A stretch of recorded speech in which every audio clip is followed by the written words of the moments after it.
Good morning Bharat. आप देख रहे हो लैन भारत। आज एक हम सोशल इशू का टॉपिक लेंगे, क्योंकि आप देखेंगे कि जब तक आप किसी टॉपिक में डिबेट नहीं करेंगे तब तक आपके मन के जो अंतर विचार है उसमें कहीं ना कहीं उलझे रहेंगे। आपने देखा होगा महाभारत, उसमें अभिमन्यु जो था वो चक्रव्यूह में चला तो गया था लेकिन वहाँ से बाहर नहीं निकल पाया था। और उसी को जो इवेंट है उसको हम अपने कहीं ना कहीं लाइफ से रिलेट कर सकते हैं कि आज हर कोई कहीं ना कहीं चक्रव्यूह में फंसा हुआ है। कोई इकोनॉमिकल थॉट्स में फंसा हुआ है, कोई सोशल टॉपिक्स में फंसा हुआ है, और कोई कहीं ना कहीं सक्सेस लेने के बाद भी कहीं ना कहीं उसको चक्रव्यूह घेर लेता है, वो भी थॉट्स यानी विचारों के चक्रव्यूह। लेकिन जब तक आप सही डायरेक्शन में सही वीडियोस या सही टीचर्स का कहीं ना कहीं गाइडेंस नहीं लेंगे तो उस चक्रव्यूह से आप बाहर नहीं आ पाएंगे। तो बहुत ज़रूरी है आपको इस तरह से डिबेट करना, चाहे आप अपने पेरेंट्स से बात करें चाहे टीचर से बात करें, जो भी डिबेट लगता है। हमारी ये कोशिश रहेगी हम भी ऐसे ही सीरीज़ में कुछ ना कुछ क्वेश्चंस लेके आएँ और कहीं ना कहीं आपको फ़ायदा देने की कोशिश करें। तो आज हमारे साथ है एक गेस्ट जो है सूर्यदेव शर्मा सर जी, जो कि काफ़ी यूपीएससी के जाने माने टीचर हैं और ये कभी ना कभी आपको गाइडेंस देते हुए दिखे भी होंगे। और आज हमने इनको अप्रोच किया है, बहुत ही मुश्किल से समय निकाल करके आए हैं। आज हम टॉपिक लेंगे कि love marriage versus arrange marriage. किस तरह से आप देखेंगे कि समाज में अभी भी कुछ लोग जो पुराने जनरेशन हमारे पेरेंट्स वगैरह वो चाहते हैं कि जो हमारे बच्चे हैं वो अरेंज मैरिज करें, लेकिन आप देखेंगे कि जो न्यू जनरेशन है जिसको जैन जी बोला जाता है वो लव मैरिज के पीछे ज़्यादा जा रहे हैं और उसको ज़्यादा फॉलो करते हैं। तो इन दोनों में क्या डिफरेंस हो सकता है सर, और लव मैरिज और अरेंज मैरिज में आप अपने जो है ओपिनियन दीजिए कि कौन सा सही हो सकता है, क्योंकि आप देखेंगे सोसाइटी में दोनों कहीं ना कहीं फेलियर की तरफ जा रहे हैं। और अभी तो आप देखेंगे कि लव मैरिज ज़्यादा फेलियर हो रहा है, अरेंज मैरिज तो कभी ना कभी ले दे के लोग सर्वाइव कर जाते थे। बड़ा अच्छा टॉपिक लिया है आपने, love marriage versus arrange marriage. ये हालांकि लव मैरिज का जो सिस्टम है, या हम यूँ कहें कि स्वयं देखकर विवाह कर लेना, ये आज का कॉन्सेप्ट नहीं है। पहली बात तो ये कॉन्सेप्ट हमारा सदियों से चला आ रहा है। हम चाहे महाभारत की बात करें, सीता का स्वयंवर हुआ था। हाँ। स्वयंवर, स्वयं से वर को चुनना। हाँ। राइट। फिर हम चाहे महाभारत की बात करें, द्रौपदी का चुनाव हुआ था। हाँ। उनको भी बल के द्वारा हालांकि जीता गया था, लेकिन कहीं ना कहीं कंपटीशन रखा गया था। जो आईएएस फर्स्ट रैंक करेगा वो वही मिलेगा। हाँ, वही मिलेगा। उसमें फिर क्या ब्यूटी विद ब्रेन भी मिल सकता है। हाँ। और उस समय भी ब्यूटी विद ब्रेन इसी टाइप से मिलता था कि आप थोड़ा सा अपना शक्ति प्रदर्शन कीजिए। अब आते हैं कि दोनों में अंतर क्या है। तो पहली बात तो ये अंतर है कि लाइफ किसी एक व्यक्ति को दूसरे व्यक्ति के साथ स्पेंड करनी है। लड़की की या लड़के के मामा, चाचा, ताऊ और फूफा मौसा मिलकर के जाते हैं ये डिसाइड करने के लिए कि तुम इनके साथ अगले 50 साल तक रहोगे। दोनों एक दूसरे के बारे में कुछ नहीं जानते, अचानक से घर वालों ने डिसाइड कर दिया कि आपको इनके साथ रहना है, और फिर उनका विवाह हो जाता है। 3-4 महीने या 6 महीने के गैप में वो लोग बातों को बना के और सब कुछ पत्रावली में निकाल के कि विवाह आपका कब होना है वो सब डिसाइड कर लेते हैं। और मेन चीज देखते नहीं कि जो थॉट्स है वो मिल रहे कि नहीं, विचार मिल रहे, लगन वगन ये सब में टाइम स्पेंड करते रहते हैं। मिलाते 36 एक चीज। हाँ, लेकिन वो विचार नहीं मिलाते कि सामने वाले का मिल रहा है कि नहीं। जी, ये तो हुआ अरेंज मैरिज का सिस्टम। इसके नकारात्मक और सकारात्मक पहलुओं की बात हम बाद में करेंगे। अब दूसरा हो गया लव मैरिज। उसमें क्या होता है कि एक व्यक्ति किसी के सामने अट्रैक्टिव होता है, अट्रैक्शन हुआ, विचारों का आदान प्रदान हुआ, और कुछ समय बाद वो डिसाइड करते हैं कि हमें अब जीवन भर एक साथ रहना है। हालांकि कुछ ना कुछ सोचा समझा होगा, तो वो विवाह कर लेते हैं। तो ये तो हुआ कि लव मैरिज क्या है और अरेंज मैरिज क्या है। अब इसके साइड इफेक्ट, आपने कहा कि दोनों नहीं चल रहे हैं। दोनों नहीं चल रहे हैं भाई। अरेंज मैरिज के किस्से भी कोर्ट पहुंच रहे हैं। हाँ, अभी देखा था मैरिज के भी किस्से, इंदौर का जो था मेघालय में कैसे उनको किया गया। अरेंज और लव के मैरिज के कारण ही वो भी लव मैरिज। और कभी कभार लव मैरिज में भी आप देखे होंगे कि अगर इंटर रिलीजन कर दिया जा रहा है तो उनका क्या फ्रीज व्रीज में मिल रहे हैं वो। तो ये दोनों मतलब आप देखेंगे कि दोनों का ही परेशान है। फ्रीज है। हाँ, दोनों। और एक जो है अरेंज मैरिज का है जो पहाड़ी वाला केस था, और ये ड्रम वाला लव मैरिज का था। तो कैसे फेलियर कैसे है? फेलियर क्या होता है जिससे कि हम कुछ दिनों में अट्रैक्टिव हो गए, और ये होता है मेच्योरिटी कितनी है हमारे माइंड की। हमने अनमेच्योर है। हाँ, 18 साल के हो पाए, अट्रैक्शन हुआ, शादी के लिए घर वालों ने कदर काट लिया। हाँ, पेरेंट्स ने बच्चों की खुशी के खातिर शादी कर भी दी। हाँ, अब क्या होता है, जैसे उनको मालूम चलता कि वास्तव में फैमिली की बेसिक नीड्स क्या है, अलग है, हाँ। कार्य क्या है, खुद की बेसिक नीड्स क्या खुद है। की बेसिक नीड्स क्या है, जो अपना कहते हैं ना कि फिजिकली नीड्स होती है वो तो खत्म हो जाती है कुछ दिनों में, हाँ, उसकी फिर नीड खत्म हो जाती है, फिर आता है कि मेंटली प्रेशर कितना क्या है। है, घर को मेंटेन कैसे करना है, फैमिली को मेंटेन कैसे करना है। अब जिस लड़की ने किसी दूसरी लड़के से शादी की, उसकी इकोनॉमिक स्टेटस उसके क्या है। लव मैरिज में क्या है, यही प्रॉब्लम है कि लड़का उधार लेके भी दोस्त से चला लेता और है, लड़की को गिफ्ट वगैरह देता शादी रहता के है, पहले, हाँ, महंगे गिफ्ट, वही सपना दिखाते रहते सपना हैं। दिखाता रहता है। लड़की सोचती है यार बहुत पैसा है इसके पास, है ना, ये जान भी दे सकता है। अब फरारी उसने ले ली दोस्त की, दोस्त की। गेहूं बेच के उसने उसमें पेट्रोल डाला, अच्छा, ठीक है, वो ले गया उसको घुमाने के लिए, लोन ले लिया, लोन ले लिया। कई हाँ। सारी जो प्राइवेट संस्थाएं चल रही हैं उनसे लोन ले लिया, उसको घुमाया जहां तहां। लड़की सोचती है यार पैसा बहुत है इसके पास, उसने उसका घर नहीं देखा अभी तक, हाँ, घर नहीं देखा। उसने उसके परिवार से नहीं मिली है, विचार कैसे हैं। तो इन सब के कारण क्या होता है, ये मामला 2 साल बाद 3 साल बाद कहाँ पहुंच जाता है, कोर्ट में कि भैया आई कांट लाइव। पहले होता I can't live without you, फिर होता कि I can't live with you. ये कहानी सारी जो है खराब हो जाती है। अरेंज मैरिज में हमारे विचारों का प्रदान नहीं हो पाता, इसलिए ये समस्या आती है। भाई हम फैमिली को नहीं जानते सही से। हाँ, जो शादी तय होने के बाद अगर 2 साल तक रुकती है, बाद में होती है, वो शादियाँ मोस्टली कोर्ट तक नहीं पहुँचती हैं, अंडरस्टैंडिंग अच्छी बन जाती है। अब रही बात देखो बराबर के अधिकार की, किसी को तो नरम बनना पड़ेगा। अगर दोनों आप फेस मिला देंगे, फेज तार, हाँ, तो फिर नहीं विस्फोट ही होगा ना। और मुझे लगता है पहले के जो अरेंज मैरिज इसलिए चल जाते थे कि कंप्रोमाइज जो है वुमेन ज़्यादा करती थी बहुत मामलों में, राइट्स वगैरह। और अब अगर वुमेन्स को थोड़ा फ्रीडम दिया जा रहा है तो इसका थोड़ा कंट्रोवर्शियल सोसाइटी में बुरा इफेक्ट बोल सकते हैं, बुरा इफेक्ट भी पड़ता है, जिसका कुछ लोग मिस यूज भी कर रही हैं। हालांकि वो देना चाहिए, लेकिन मिस यूज ज़्यादा यहाँ पर दिख रहा है। ये सिस्टम है। अब अगर हम बात करें कि सही क्या है ना, कि हमें आखिर क्या करें, क्या चुनना चाहिए, अरेंज मैरिज, लव मैरिज, कौन सा मैरिज चुने। हाँ, ये भी बहुत अच्छा आपने जो डाउट से पूछा कि फैमिली जो है टाइम जो है स्पेंड जैसे ज़्यादा होता है, तो दुर्घटना से देर भली जो होता है उसमें भी आप देखेंगे कि पेरेंट्स जो है अगर लेट हो रहा है तो किसी से भी कर देते हैं, और फिर 1 महीने बाद या 2 महीने बाद 2 साल बाद फिर वापस लेके आते हैं। तो फिर ऐसा कैसे बचे। और यूथ देख सकते हैं कि आज का जो एवरेज एज बोल सकते हैं आप 30 तक हो चुका है ऑल इंडिया में। पहले 20 तक हो जाता था, मैक्सिमम 20 मैक्सिमम रहता था, आज 30 हो रहा है। तो चॉइस कैसे करें और क्या जरूरी है, ये भी आप बहुत बड़ा अच्छा प्रश्न किए कि is the marriage is compulsory in India और we can survive without marriage. तो इसमें भी थोड़ा बताइए। Impossible without marriage. हालांकि हरियाणा के क्षेत्रों में ये चल रहा है, तो हरियाणा का तो वो मतलब मजबूरी बोल सकते हैं, वहाँ रेशियो कम है, तो वो तो करना ही पड़ेगा। राजस्थान और हरियाणा में हाँ, दोनों जगह आप देखेंगे। अगर हम बात करें जेन्युइन बात की, हाँ, अगर थोड़ा सा जो प्रैक्टिकल हो फॉर द सोसाइटी, प्रैक्टिकली अगर बात करेंगे तो मैरिज कंपलसरी है। हाँ, देखा जाए तो हमारे समाज के लिए भी एक हिस्सा है। हाँ, रही बात की हमारी पॉपुलेशन के हिसाब से, हाँ, तो वो तो हमारे हाथ में है कि वो पॉपुलेशन कितनी चली है कितनी नहीं, वो अलग है, मैरिज से अलग चीज, उसका मैरिज रिस्पॉन्सिबल नहीं है। हाँ, मैरिज रिस्पॉन्सिबल नहीं है, ठीक है। वो तो एक प्रकार से इलिटरेसी है। हाँ, वो है, अगर लिटरेट है आप हाँ, कहानी करती है।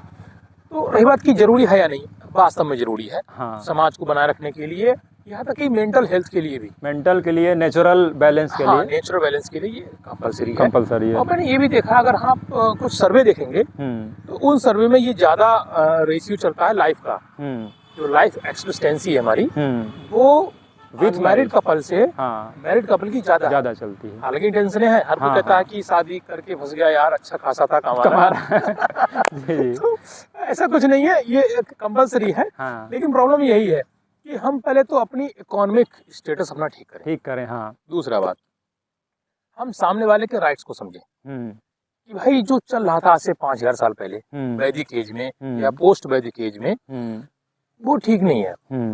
हाँ, ठीक है, मैंने अगर 2 बातें कही तो एक बात कहने का मौका मैं अपनी वाइफ को भी दे सकते हैं। हालांकि होना तो बराबर ही चाहिए, लेकिन बराबर बैलेंस होना चाहिए। चाहे फिर वाइफ 4 बोल दे, तुम खामोश रहो, और अगर वाइफ खामोश है तो तुम भी उतना बोलो इतना जरूरी है। पानी नाक से ऊपर मत करो, किसी की समस्या है। और रही बात वाइफ से पिटने की, वो तो इतिहास रहा है पिटना ठीक ठाक थोड़ा और चलता रहना चाहिए, कोई हाँ, इशू नहीं है इसमें, लेकिन घर ना बिगाड़े। हाँ हाँ, मेन बात ये है, करें, सामने वाले के अधिकारों का सम्मान करें, उनकी इच्छाओं का भी सम्मान करें, अपनी इच्छाओं को ना थोपें, फिर वो चाहे हमारा मेल हो फीमेल्स के ऊपर, चाहे फीमेल हो मेल के ऊपर, इसमें अपनी इच्छाएं ना थोपें किसी के भी ऊपर। ये पॉइंट सबसे बड़ा होना ही चाहिए।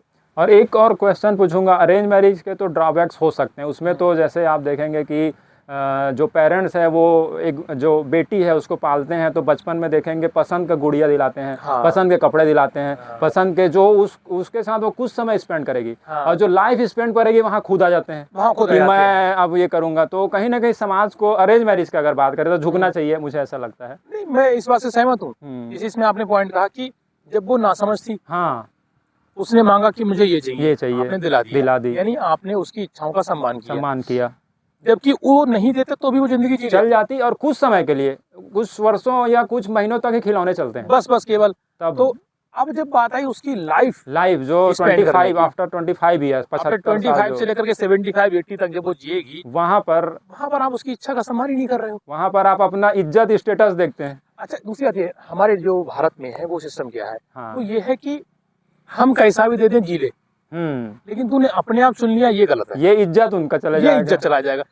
समझ नहीं आता कि गर्ल्स की, लड़कियों की इच्छा में इज्जत कहाँ से आ गई। जो इज्जत शब्द है हमारा, वो लड़की की इच्छा में कहाँ से आ गई भाई। भाई तुमने चुन लिया, तुमने कहा ठीक है 25 साल के तुम हो, 25 साल के तुम हो, दोनों रहोगे, लड़कियों का नहीं रहेंगे, अब तुम्हारा ईगो हट हो गया।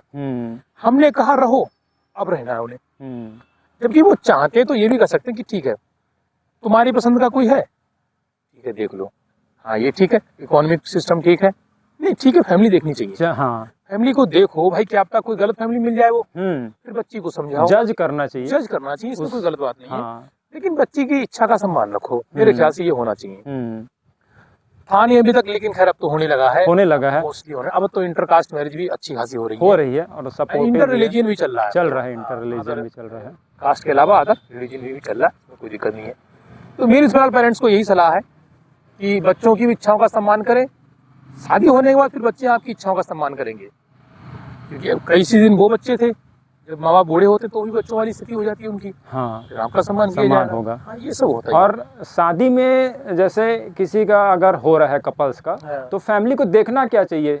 सबसे पहले आप देखते हैं धर्म देखते हैं कि सेम है कि नहीं, फिर उसके बाद वही कास्ट देखते हैं कि कास्ट है कि नहीं, स्टेटस देखते हैं कि लड़का कमा रहा है नहीं कमा रहा है, ये सब देखते हैं। लेकिन मेन चीज जो थॉट्स होना चाहिए दोनों के मिल रहे हैं कि नहीं, वो क्यों नहीं देखते। और वो ऐसा जरूरी नहीं कि एक ही रिलीजन में ही मिले, हो सकता है वो जो एक लड़की का थॉट्स है वो किसी दूसरे रिलीजन में भी मिल सकता है, उसको क्यों अहमियत हमको नहीं दिया जा रहा है, और रिलीजन को उससे ज्यादा बढ़ा दिया था। जबकि विचार ही मायने रखता है, विचार ही मायने लगता है, और धर्म जो है, विचार पहले आए थे, धर्म बाद में आया, लेकिन अब धर्म को ऑटो मतलब वो समझ जाइए कि एक स्टेटस सिंबल बना दिया गया, उसका विचार क्या है वो नहीं, इस धर्म का तो इसे कर दिया जाए। बस ये तो इसमें कहीं ना कहीं अरेंज मैरिज का अगर बोले कि करेक्शन होना चाहिए, करेक्शन अरेंज मैरिज का हो जाना चाहिए। दूसरा मेरे ख्याल से अरेंज मैरिज को डाइवर्ट कर देना चाहिए लव मैरिज में, लव मैरिज की तरफ। ये बच्चों को ये छूट होनी चाहिए कि भाई ठीक है, पहले से कह के रखना चाहिए कि ठीक है हम आपकी मर्जी से कर देंगे, लेकिन कुछ जो बेसिक फैक्ट्स हैं, जैसे कि हम मान लीजिए कोई फैमिली नॉन वेज नहीं है,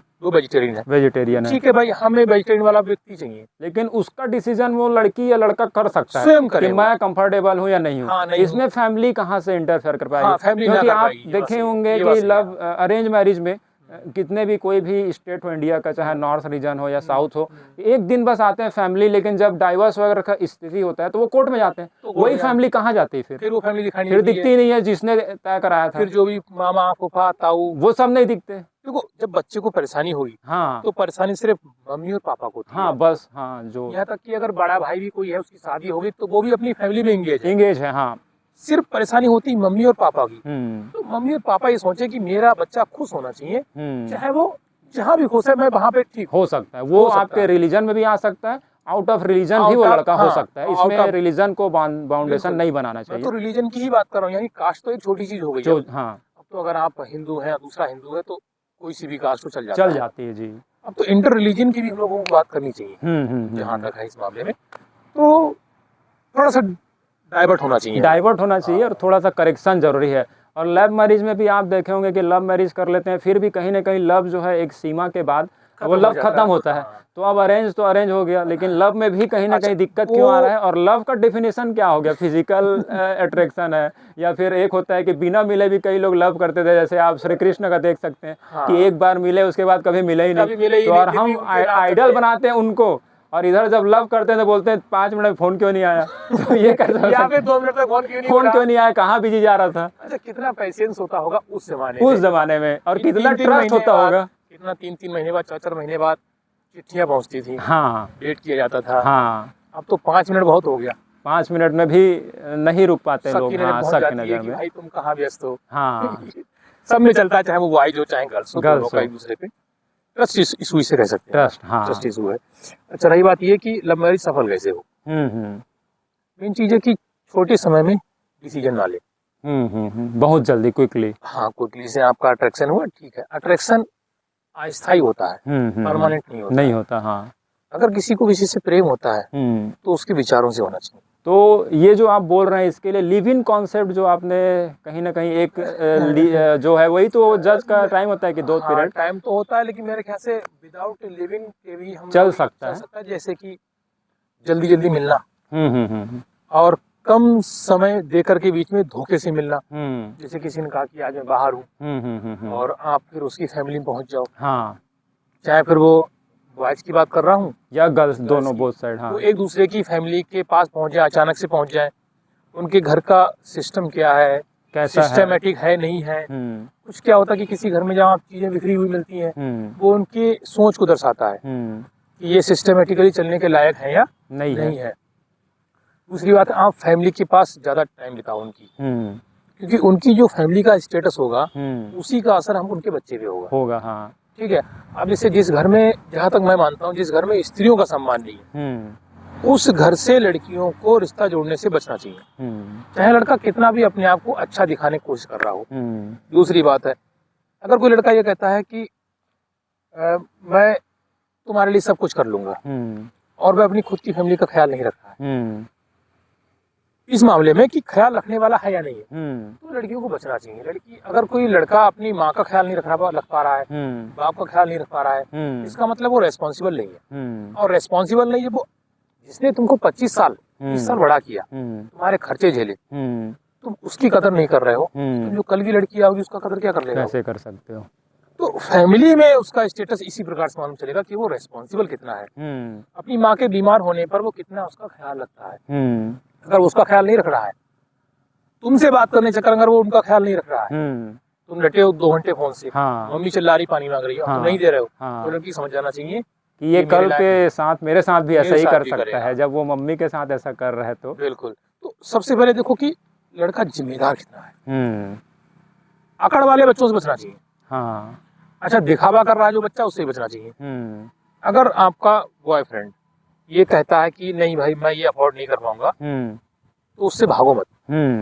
वो जिम्मेदार, सच है, वो वहां पर खर्चा नहीं करना चाह रहा है। आजकल जो सिनेमा जगत है, चांद तारे तोड़ लाऊंगा तुम्हारे, ये इससे कहीं ना कहीं गुमराह कर दिया गया कि जो मैं तो ये भी सोचता हूँ कि अगर चांद तारे वास्तव में तोड़ लाएगा तो लड़की उसका करेगी क्या? करेगी। अच्छा, ये बहुत बड़ा, ये आपने एग्जांपल अच्छा दिया है कि उसका करेगी क्या? हाँ। कि चांद तारों में नजर आए चेहरा तेरा, अरे आईना देख लो यार, फोटो देख लो, मंगवा लो। ये सब फालतू बातें हैं कि चांद तारे ले आऊंगा, नहीं ला सकते। ये सब कभी की कल्पनाएं हैं, कभी की कल्पनाएं हैं, बाकी इसके अलावा कुछ नहीं है। चांद तारों को मत मंगाओ, बस ये कह दो कि मुझे अच्छा खाना चाहिए। वो भी आज के जमाने में लड़कियां खुद कमाती हैं। हाँ, सेल्फ डिपेंडेंट। उसे चाहिए कि भाई तू मेरा सम्मान कर, मैं तेरा सम्मान करूँ। हाँ, कितना आजकल लड़कियों को ये नहीं चाहिए कि तू मुझे ये लाके दे, वो लाके दे, वो खुद ले आती हैं। हाँ भाई, टीचिंग में लड़कियां हैं, हाँ, एस्ट्रोनॉट लड़कियां हैं, साइंटिस्ट लड़कियां हैं। तो हमें क्या चाहिए? सिर्फ एक अच्छा सादा जीवन। पैसा आजकल मायने रखता ही नहीं, क्योंकि पैसा लोगों के पास है, ऑलरेडी है। भाई पहले जमाना और था कि 200 रुपए 100 रुपए दिहाड़ी चलती थी। हाँ, आजकल 1000 रुपए पैसे मिल जाती है, ऐसे मिल जाती है। 30-35 रुपए तो आप कहीं भी कमा लो, कहीं भी। तो ये पॉइंट है। सबसे पहले खुद में अच्छा सिस्टम देखो, बस विचार ठीक है, जिंदगी ठीक है, बस पॉइंट इतना है। तो देखा आपने किस तरह से सूर्या सर ने काफ़ी अच्छे से एक्सप्लेन किया कि अगर आप अरेंज मैरिज करते हैं तो पेरेंट्स को ये देखना चाहिए कि उन दोनों के बीच में लव है कि नहीं है, कपल्स के बीच में, और अगर आप लव मैरिज कर रहे हैं तो जो दोनों कपल्स हैं उनको ये देखना चाहिए कि अरेंज जो ये अपने फैमिली को कैसे अरेंज कर सकता है। कहीं ना कहीं बैलेंस करेंगे, अरेंज में लव होना चाहिए और लव में अरेंज होना चाहिए, तब जा करके सिचुएशन होगा। अगर आप केवल अरेंज करते हैं या केवल लव करते हैं तो कहीं ना कहीं आप जो देख रहे हैं सोसाइटी में जो निगेटिव इफेक्ट हो रहा है वो हो रहा है। तो दोनों को आपको बैलेंस करना चाहिए। नेक्स्ट वीडियो में हम किसी और टॉपिक के साथ मिलेंगे और उम्मीद करते हैं कि ये जो डिस्कशन है वो कहीं ना कहीं आपके लाइफ में काम आएगा और आने वाले समय में आप जो है मिस गाइडेंस से बच करके अपने लाइफ को अच्छे से स्पेंड करेंगे। Thank you.